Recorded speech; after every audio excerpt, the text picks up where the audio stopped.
Good evening, students. Sorry for the delay due to technical issue. So yesterday I was discussing Chargaff's basic equivalence rule. I told one rule, that is amount of purines is equal to amount of pyrimidines. So the sum total of purines is equal to the sum total of pyrimidine.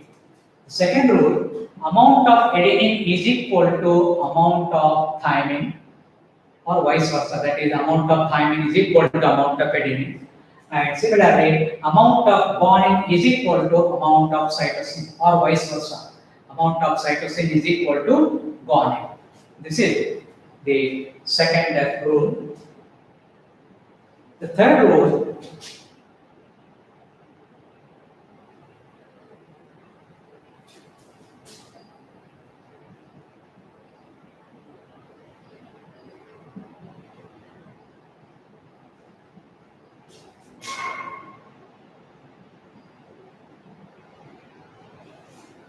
base ratio.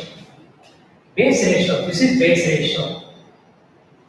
Base ratio is ratio between the sum of adenine and thymine to the sum of cytosine and guanine. That is base ratio. So the base ratio A plus T by C plus G is specific for a species. It is specific for a species. It is constant for a species.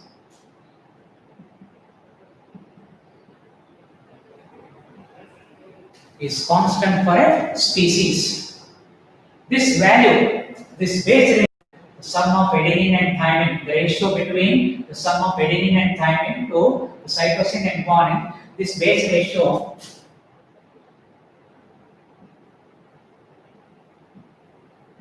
is high in eukaryotes. Is high in eukaryotes, whereas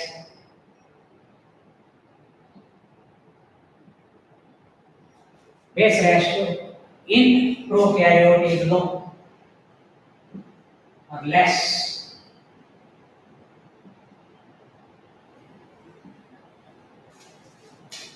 Base ratio in prokaryote is low or less in prokaryotes.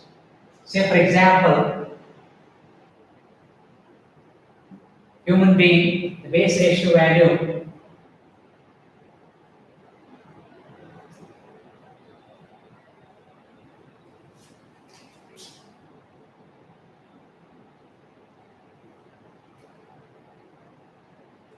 (1.52).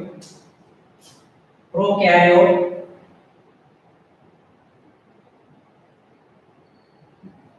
like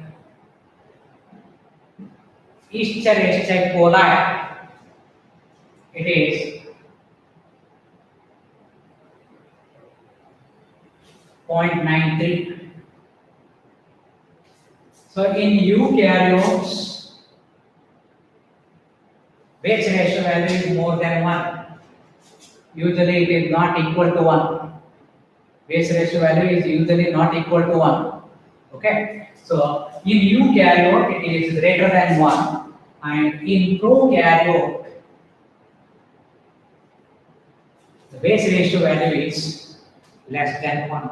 So this we have to remember. Base ratio is ratio between the sum of adenine and thymine to the cytosine and guanine, is specific for a species. It may vary from one organism to another organism. It is a constant for a species. Okay. So this base ratio value is more or high in eukaryote and low in case of prokaryote. So this is the third rule. The fourth rule, as we know that the DNA, the nucleotide of DNA is made up of sugar and phosphate. So here, the sugar is deoxyribose sugar, you know that. Deoxyribose sugar. And phosphate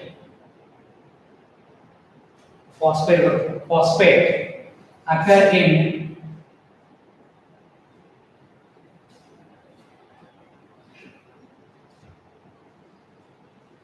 equimolar proportion. Occur in equimolar proportion. So the base ratio value is more in eukaryote, is less in prokaryote. And the last rule, the sugar and phosphate occur in equimolar proportion. As you know that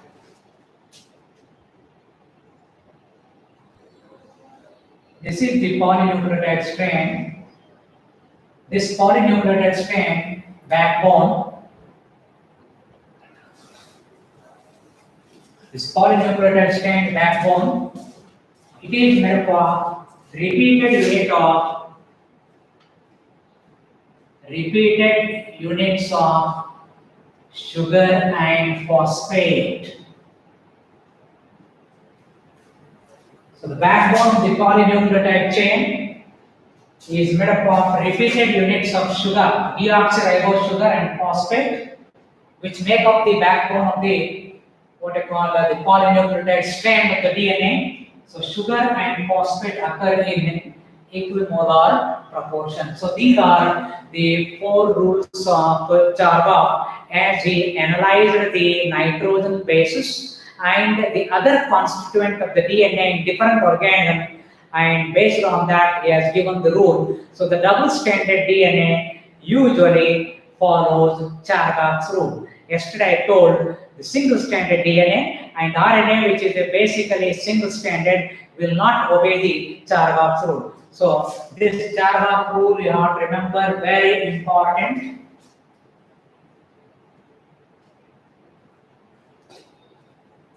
For 2 marks, and on this Chargaff rule there will be neat questions which will be asked in examination. So that's why we have to understand this Chargaff rule properly.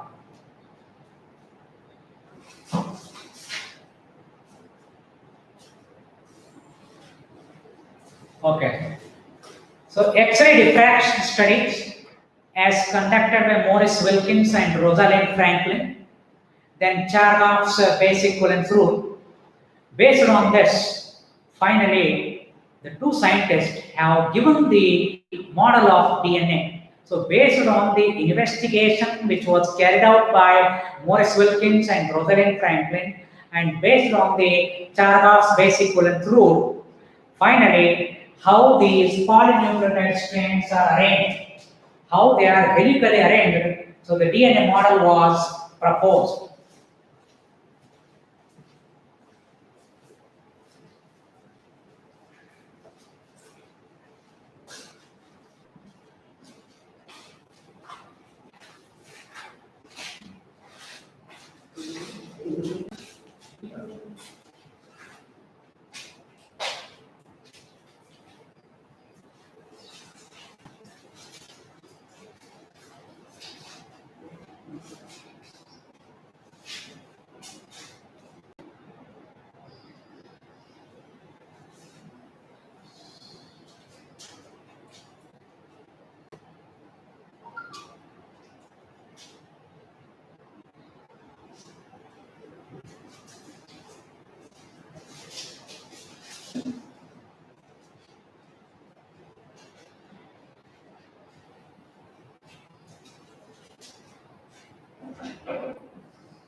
So now moving on to the most important concept now, double helix structure of DNA or duplex structure of DNA. It will be asked for 5 marks in theory examination. So this double helix structure or duplex structure of DNA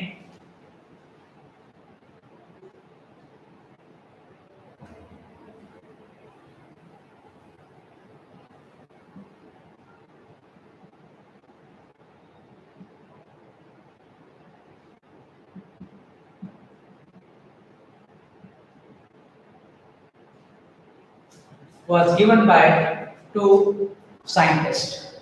One, James D. Watson. James D. Watson,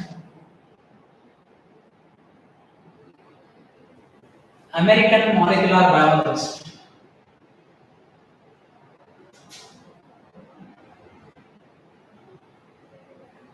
American molecular biologist. Francis H.C. Crick, a British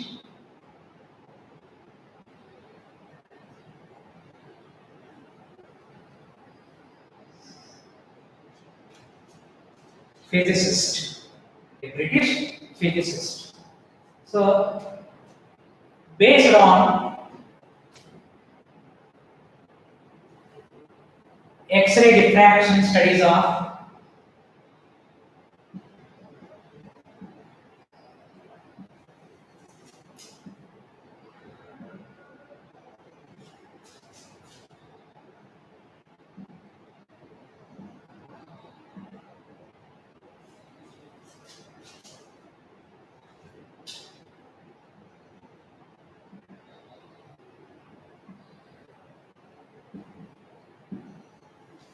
Maurice Wilkins and Rosalind Franklin,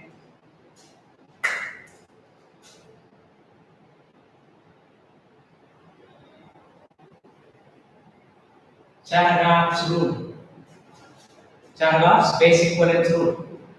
So, based on X-ray diffraction studies as conducted by Maurice Wilkins and Rosalind Franklin and Chargaff's basic valence rule, in 1953, in the journal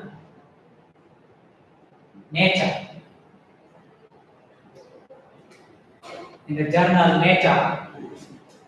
James D. Watson and Francis H.C. Crick, they gave this double helix structure or duplex structure of DNA. So it is also called a Watson and Crick model of DNA.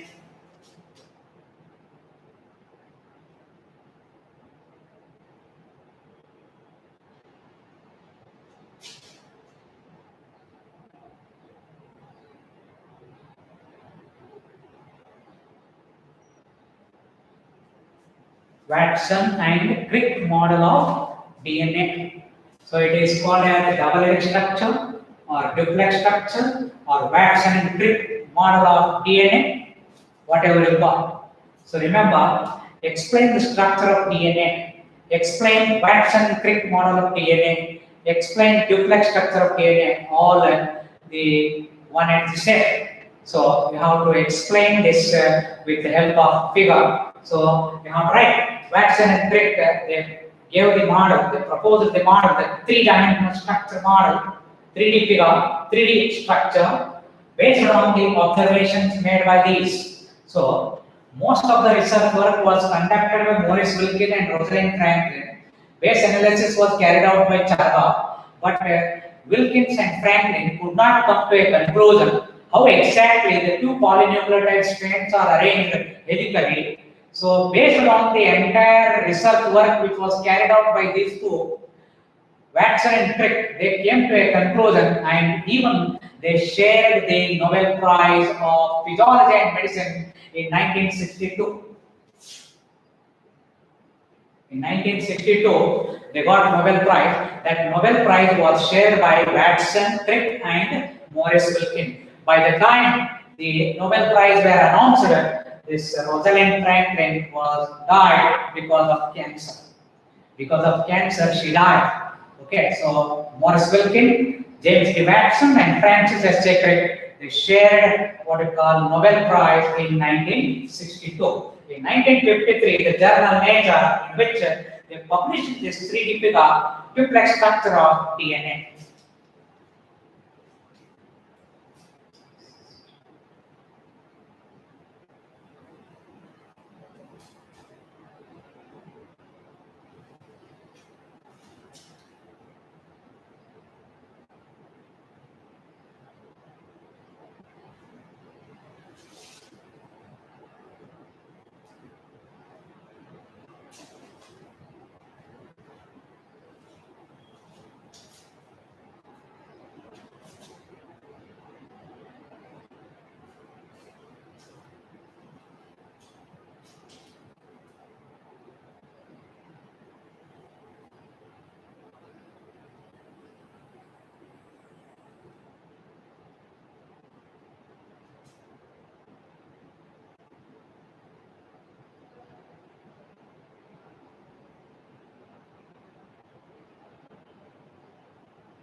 So this is the double helix structure of DNA as given by Watson and Crick. It is vDNA. Different forms of DNA are there. It is called a vDNA. This DNA is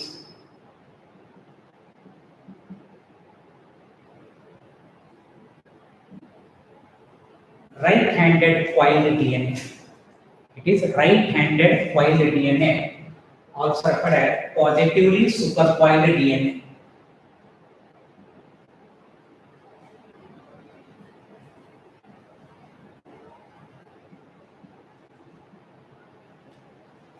Right-handed DNA, or it is also referred as positively supercoiled DNA. It is the most common type of DNA.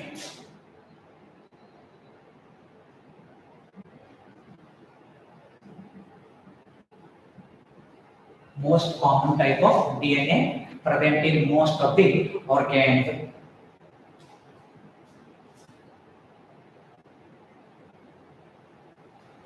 When the coiling is like this,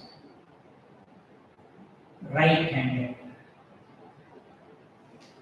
coiling is clockwise. Coiling, okay. So this coiling is clockwise. This kind of coiling is a right-handed coiling. Right-handed, what we call. If it is like this,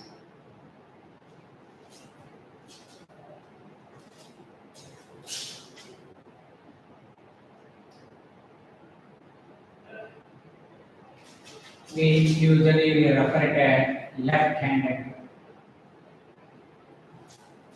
In case of left-handed,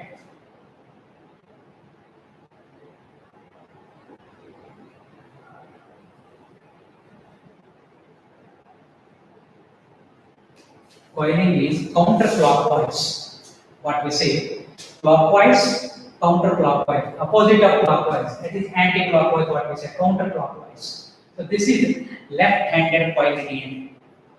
Most of the forms of DNA, they are right-handed coiled DNA. We will come to know different forms of DNA are there. After the structure, we will come to know.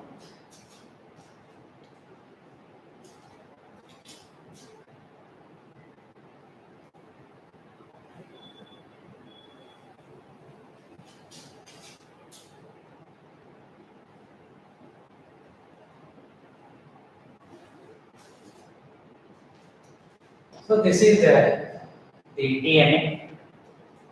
It is, what are the features? What are the features of this DNA? The features are DNA is made up of two polynucleotide strands.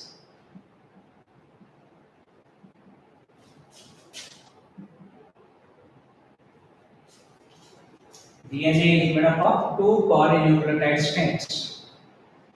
These polynucleotide strands are polymers. They are polymers. These polymers are made up of deoxyribonucleotides.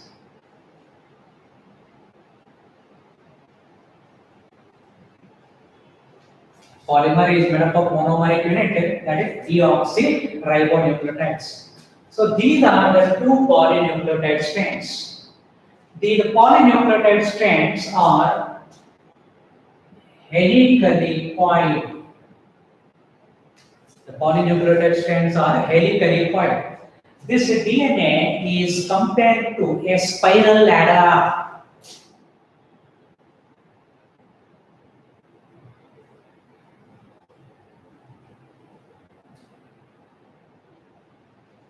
So this is a spiral ladder.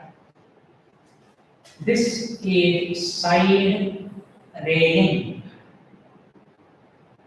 These two are side railing, and these are steps or rungs. Steps or rungs, what you call. So this side railing in DNA is polynucleotide chain or strand. The side railing is compared to the polynucleotide strand or chain. Two chains are there which are helically coiled. So this side railing here, this polynucleotide chain, this strand form the backbone. It forms the backbone, and I'm telling DNA is compared to the spiral ladder, which is having side railing, and these steps will there, rungs will there. So the side railing is compared to the helically coiled polynucleotide strand. The strand has the backbone made up of repeated units of sugar and phosphate. Sugar and phosphate. So here you have sugar, phosphate, sugar. Like this. This strand will have, if this is the strand, sugar, phosphate, sugar, phosphate, like this. And the nitrogen bases will be present what we call right angle to this backbone. They are arranged at right angle to the backbone. So this is what is forming nucleotide. When the sugar is linked to what we call nitrogen base, you call it as the nucleoside. When phosphate is linked, then it forms nucleotide. So one nucleotide is linked to another nucleotide by phosphodiester bond, you know that. So the sugar and phosphate repeated units are forming the backbone of the polynucleotide strand. Okay, so these sugar and phosphate, they will be present here like this. Sugar in between phosphate group will be there. Okay, nitrogen bases are present not on the outer side, towards inner side of the polynucleotide strand. So here base pairing I am showing. So the nitrogen base is present internal to the polynucleotide chain. So here, if this is the polynucleotide chain, internal to the polynucleotide chain, on both the sides, this what we call nitrogen base will be there. So nitrogen base is linked to that backbone of the strand, right angle to the backbone we can call. So the side railing is constituted by the polynucleotide strand. That backbone is formed by the repeated units of sugar and phosphate. The nitrogen base is linked to the first carbon of the deoxyribose sugar. We have learned already nucleoside, nucleotide, and we learned the structure of the polynucleotide strand yesterday, how the nitrogen base is linked to the sugar, then how phosphate is linked. So that already we have understood. So easy to understand here. So here the nitrogen base is there. This is the one strand. So this is one strand and this is opposite strand. If it has this sugar like this, here is the base. So base is present right angle to the backbone and they are present internal to what we call the polynucleotide strand, inside the polynucleotide strand. So this is how what happens repeated. This is phosphate and once again sugar. This is phosphate. So wherever the sugar is there you can see specific what we call base pairing like this. So that is how the two polynucleotide chains constitute the backbone of this DNA, having repeated sugar and phosphate groups. Okay, and base is linked to the first carbon of what we call sugar. These two strands are helically coiled. Okay, so this is the helically coiling nature. Okay, when you uncoil, the two strands get separated in this. This is uncoiled and this is coiled DNA. So the coiling of DNA is clockwise. Okay, so clockwise coiling will be there. Right-handed DNA, right-handed helix, what we call.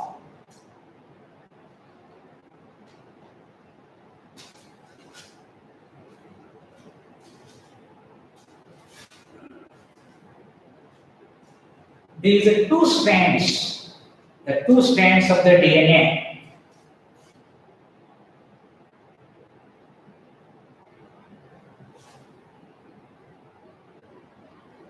are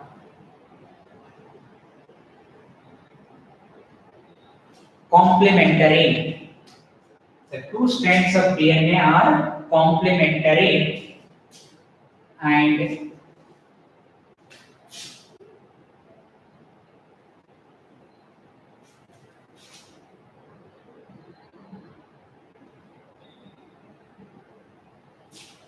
anti-parallel nature. The two strands of DNA are complementary and anti-parallel in nature. So the two strands of DNA are complementary. Complementary is mainly because of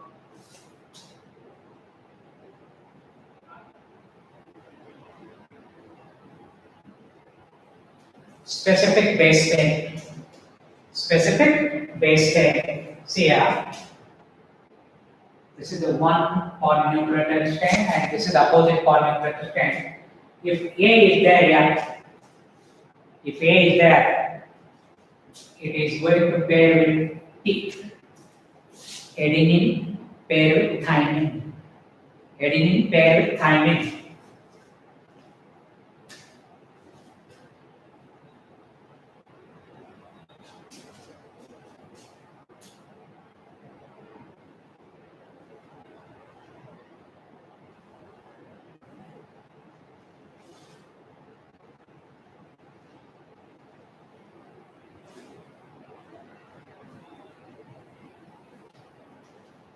So specific base pairing is adenine pairs with thymine. The nucleotide containing adenine is pairing with the nucleotide containing thymine. A pair with the T, or what we call vice versa. T pair with A. Similarly, guanine pairs with cytosine. Guanine pair with cytosine, or vice versa. This is called specific base pairing. This is called as specific base pairing. Because of this specific base pairing, the two strands are complementary. See here, when the two strands are complementary, see here, one strand has sequence, say A, G, C, T, A, G. Because of this specific base pairing, you can easily find out the opposite strand, what you call the nucleotide sequence.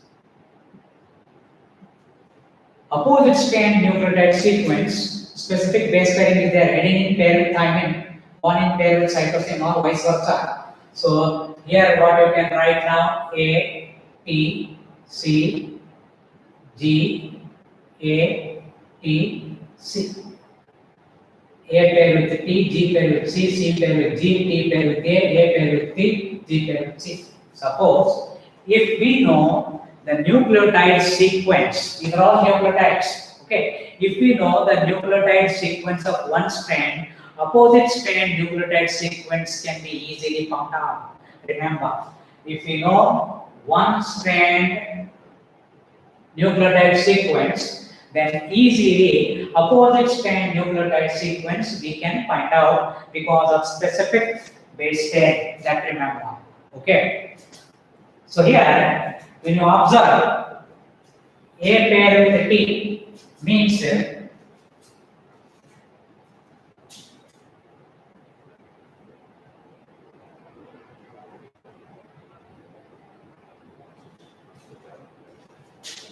Purine is pairing with pyrimidine.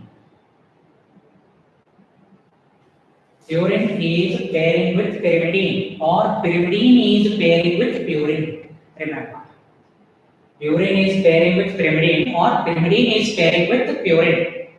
There is no base pairing.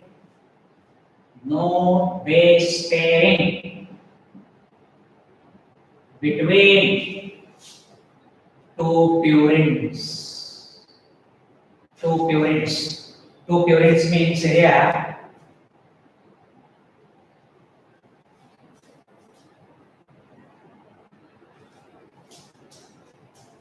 purine base pairing not there. No base pairing between two purine base pairing not there. Similarly, no base pairing between two pyrimidines. Pyrimidine base pairing is not there.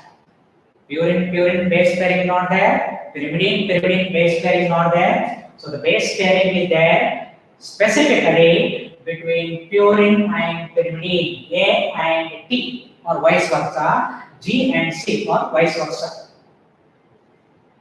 This ensures constant diameter.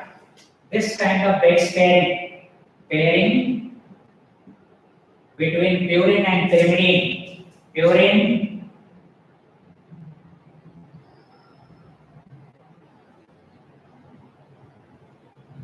this is purine, this is pyrimidine. So when the pairing occurs between purine and pyrimidine, it ensures constant diameter throughout the length of the DNA. Constant diameter throughout the length of the DNA. The distance between the two polynucleotide strands here. The distance between the two polynucleotide strands. Distance between two polynucleotide strands, or what we say width. Okay, it is 20 angstrom. It is 20 angstrom, or you can write it as a 2 nanometer. Remember, 20 angstrom or 2 nanometer. The distance between these two polynucleotide strands throughout the length of the DNA is maintained constant, that is 20 angstrom or 2 nanometer. That is because of pairing between purine and pyrimidine. Suppose if two purines pair, purine pairing is there, suppose, then what happens? Both these, they are larger size.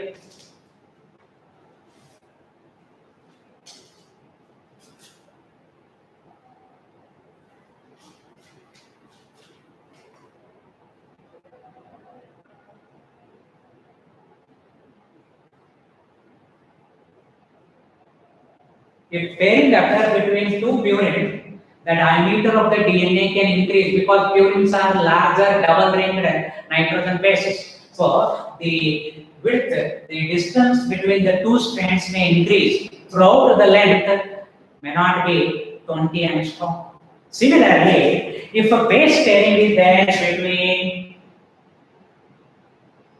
pyrimidine and pyrimidine, they are smaller nitrogen bases. That means the diameter, the distance between the two strands can be lesser than 20 angstrom. So there is variation in the width, variation in the diameter of the DNA throughout the length. That's why to maintain the constant diameter throughout the length of the DNA, there is specific base pairing. Okay, that is purine pairing with pyrimidine, A paired with T or G paired with C or vice versa. This property is a unique property in the DNA. This enables us complementary property of the DNA. If we know one strand nucleotide sequence, easily we can find out the opposite strand nucleotide sequence. Now, why purine do not pair? Remember,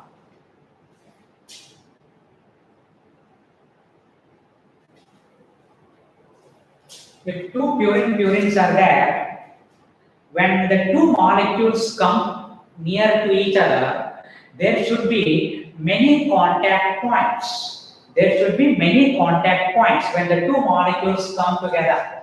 There will be what you call atoms here. Okay, electronegative atoms will be there, oxygen will be there, nitrogen will be there, these rings.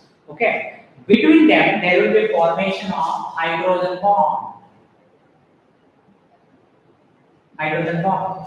So to establish the many point contact, to establish the many point, say 2 points or 3 points, whatever it is, to establish the many point contact between the two nitrogen bases, they should come close to each other and they should have hydrogen bonding between them. For this, the shapes of these molecules which are combining, the shapes should be complementary. The shapes should be complementary. So two purine shapes are not complementary. Purine, pyrimidine, adenine, thymine shapes, adenine, thymine shape complementary. Similarly, guanine and cytosine shape complementary. That's why purine pair with pyrimidine. When the two molecules have to pair, pairing is mainly done by hydrogen bond. To establish the hydrogen bond, these molecules come near to each other. Okay, and when they come with each other, there is presence of electronegative atoms between whom hydrogen donor, hydrogen. Okay, and this electronegative atom, hydrogen acceptor, okay, electronegative atom, there will be establishment of hydrogen bond. So to establish this, the shapes should be complementary. So the shapes should be complementary. So A and T shapes are complementary. G and C shapes are complementary. That's why specific base pairing will be there between purine and pyrimidine. Then one more term I use, the strands are complementary and anti-parallel in nature.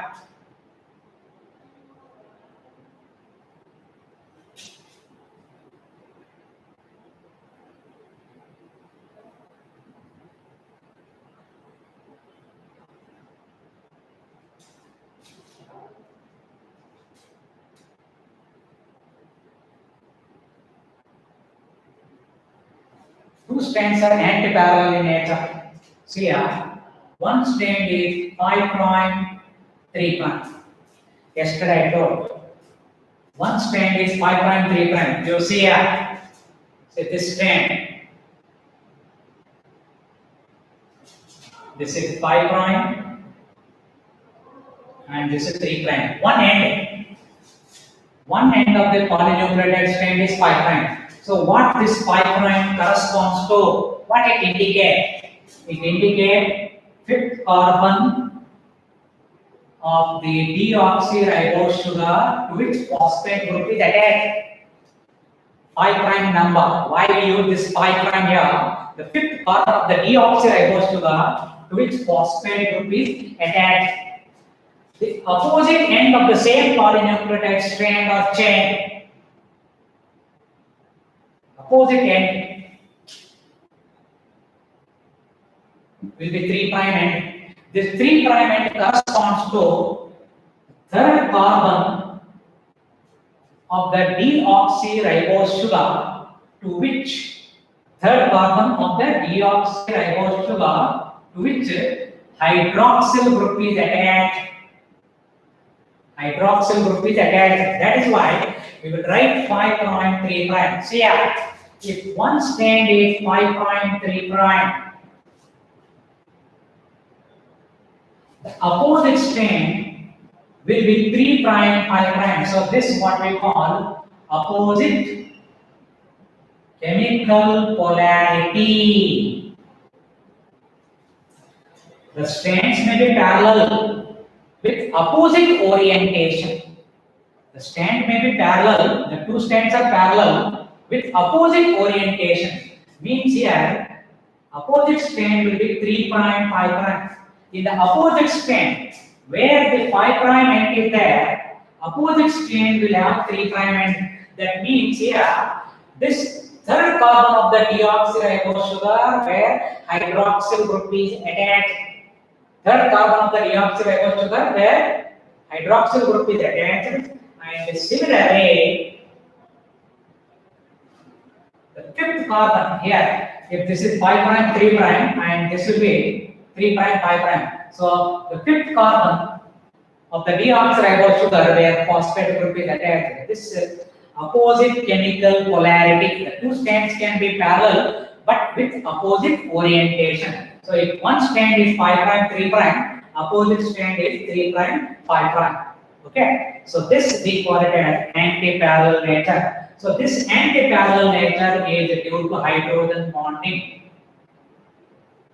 It is due to hydrogen bonding. Anti-parallel nature is mainly due to hydrogen bonding. Remember this. So the two strands are complementary and they are anti-parallel with each other. Remember these terms.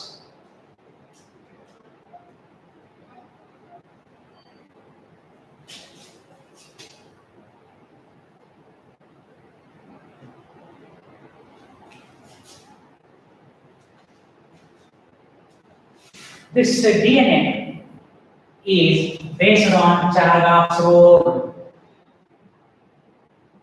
It is based on Chargaff's rule. So what the Chargaff's rule says? Amount of purines is equal to amount of pyrimidines. Amount of purines is equal to amount of pyrimidines. Then amount of adenine is equal to amount of thymine. Amount of guanine is equal to amount of cytosine. The base ratio is a specific value, specific for the species. Then sugar and phosphate occur in equimolar proportion.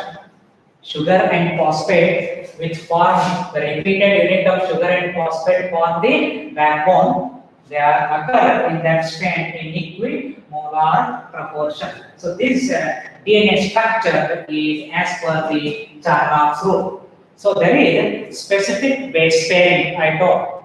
So there is specific base pairing. If one strand has say ATGC, opposite strand will have TACG. So this is specific base pairing. Okay. So purine always pair with thymine. That is pyrimidine. Adenine pair with thymine or vice versa. So the shape of this adenine and thymine are complementary. They can link together between the hydrogen atom and between electronegative atom. There can be establishment of the hydrogen bond. So here, when A pair with T or vice versa, between adenine and thymine, there will be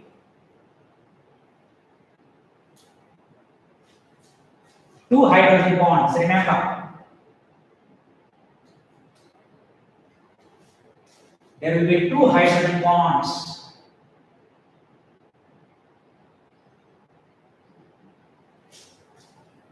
When adenine is a purine, thymine is pyrimidine. When they pair between them, adenine of one strand, say this is one strand and this is opposite strand. What you can see here, okay? So between adenine and thymine, two hydrogen bonds are there.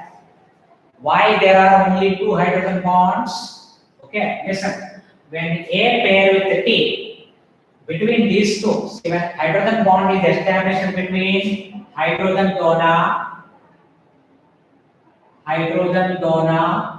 is hydrogen atom which is going to bond with the what you call hydrogen acceptor. Hydrogen acceptor is electronegative atom. Electronegative atom, which are there usually in this what you call DNA. One is nitrogen and another one oxygen. These are electronegative atoms. These electronegative atoms are hydrogen acceptor. Hydrogen donor is hydrogen. Electronegative atoms can have lone pair of electrons. So there will be establishment of the force of attraction between the electronegative atom and this hydrogen donor electropositive atom. Okay, so the structure when the structure of this adenine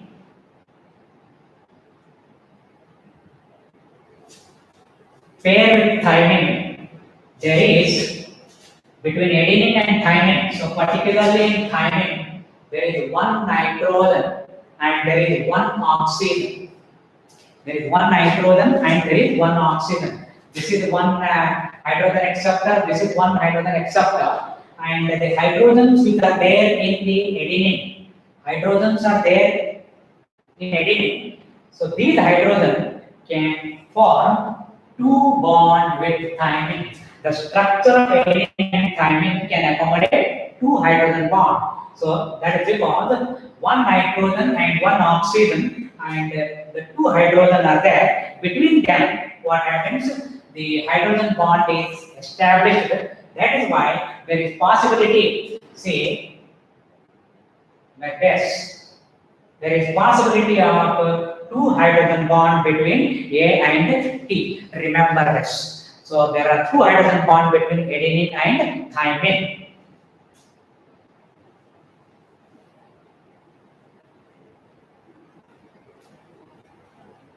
Similarly, between guanine and cytosine, triple hydrogen bonds are there.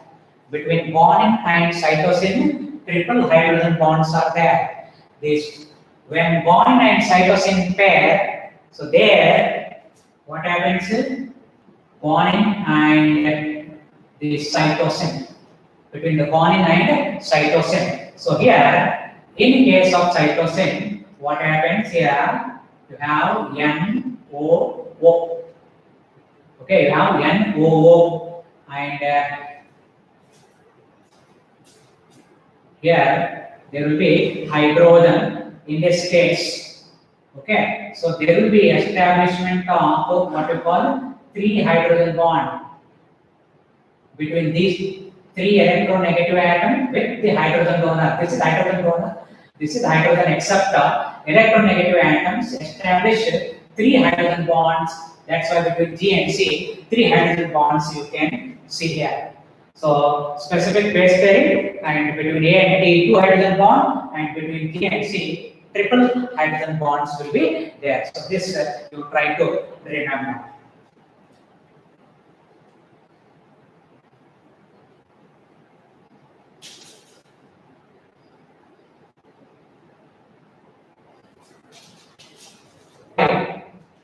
We will see two grooves. This is called minor groove of 1.2 nanometer, and this is major groove of 2.2 nanometer.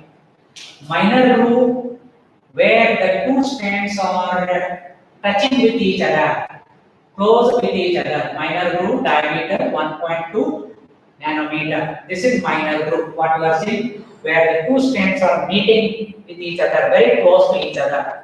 When the two strands are coiled and quite apart from each other, then you can see the major groove, that is 2.2 nanometer. So major groove, it is deep. Minor groove, it is narrow. Remember, major groove where the DNA is complex with a large number of histone proteins.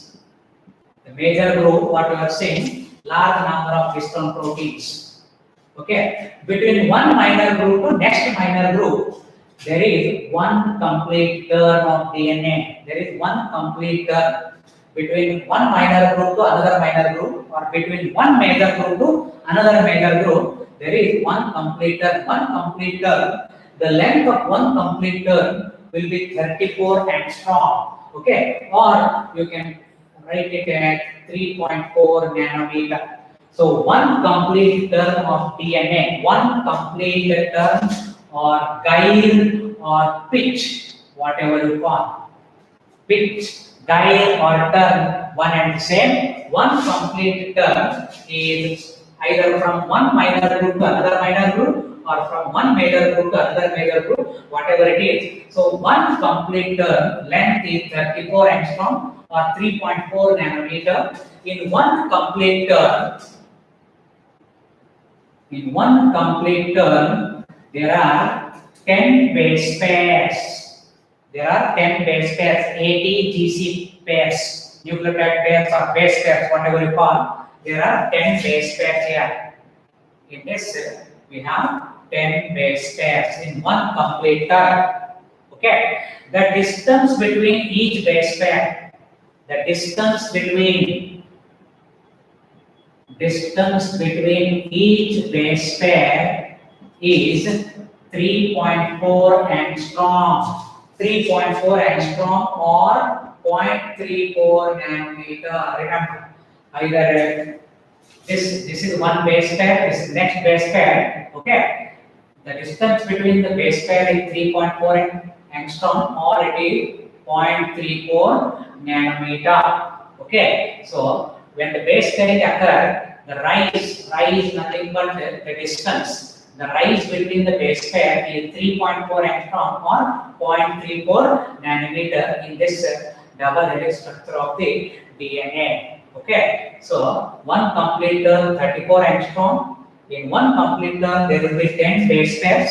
Whatever the base pair, AT base pair, GC base pair, whatever it is, and the distance between the two base pairs is mainly each base pair is 3.4 angstrom or 0.34 nanometer. Okay, this is minor groove. Minor groove is nothing but the two strands which are very near to each other, which are in contact with each other. Okay, so that is minor groove is narrow. It is 1.2 nanometer, and major groove when these two strands are coiling around the axis. Okay, as they move apart, this is major groove. The major groove, the strands are far away. Okay, so that is 2.2 nanometer. The diameter of this DNA is 20 angstrom. The angle of this base pair with the next base pair, we say usually 36 degree angle. The angle between this base pair and this base pair is either it is this base pair, next or this base pair. Between A and T, 2 hydrogen bond, between G and G, 3 hydrogen bond, 36 degree angle will be there. So these features you have to remember regarding the double helix structure of the DNA. So this is a Watson and Crick model of DNA, most common form B DNA, what we call very important as per exam point of view. You try to remember this. So this is the structure of the DNA. Features as explained by Watson and Crick. Okay, now listen. I told you the DNA is compared to the spiral ladder. This is side railing. Okay, this is side railing. This side railing is compared to the polynucleotide chain strand, and these are the steps. The steps are compared to the base pairs. These are the steps. These steps are compared to the specific base pair, AT pair, GC pair, or vice versa, whatever it is. So these steps are compared to the base pair. So that is how it forms spiral helix, spiral ladder. This DNA can form spiral helix or spiral ladder. Okay. So here the what is called the curving of the twisting of this DNA. The twisting of DNA clockwise. The twisting of this DNA will be clockwise. Okay, that's why it is right-handed coiled DNA. Right-handed coiled DNA. Remember, okay, complementary, antiparallel nature, specific base pairing, AT 2 hydrogen bond, GC 3 hydrogen bond. So these things you want to remember. Right? I will continue in the next class.